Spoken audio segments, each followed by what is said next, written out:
The District Sleeps Alone Tonight was kind of the first thing we worked on, and it was in the wake of kind of a difficult breakup that I had gone through with my first like adult girlfriend. I guess at the time I was 25 or 26, but it was the first relationship I'd been in that was like we lived together and had bills and stuff like that, you know.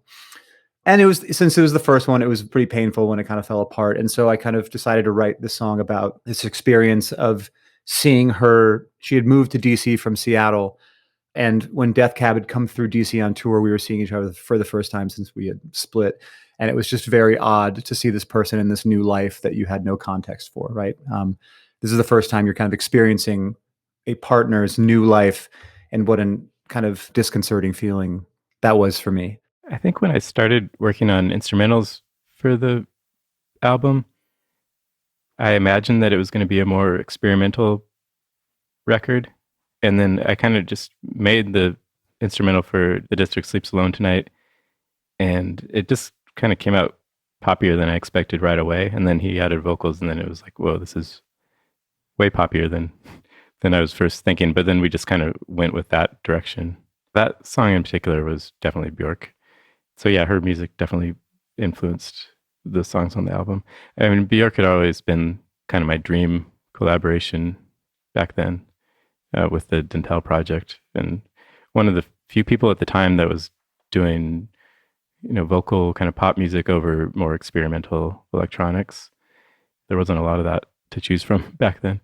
So when I started working with Ben, and it was exciting to be working with such a good vocalist. So it was kind of like he was my Bjork. At the time, I was writing songs for Death Cab's record Transatlanticism, or what would become Transatlanticism.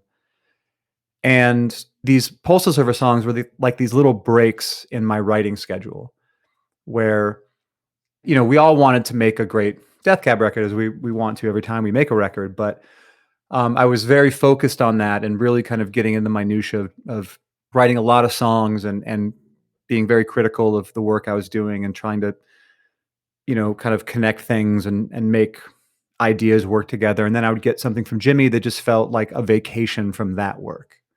So it became something that I didn't have the responsibility of writing any music. I could just react lyrically and melodically and what have you to whatever Jimmy was sending me. And I found that it took my mind to different places narratively than I tended to find myself when I was writing my own songs. Because when you're sitting with an instrument, with a piano or a guitar or whatever, and you're writing music usually alone, and then what you're creating harmonically is going to kind of dictate the lyrical content, I find often. But because I'm not creating any harmonic content, I'm just reacting to what Jimmy's sending me. It just allowed my mind to kind of wander to some places and choose subjects for songs that I certainly would not have chosen if I was writing the music myself. I think District Sleeps Alone Tonight, it was like Bjork, and also Lollipuna was a big influence. In general, there was this label More Music that was doing kind of indie electronic stuff at the time, and all the stuff they were putting out was a big inspiration for this album. There weren't a lot of choices for a little bit more out there electronic music mixed with pop or indie rock. I guess even more specifically indie rock. And that was what I wanted to listen to at the time.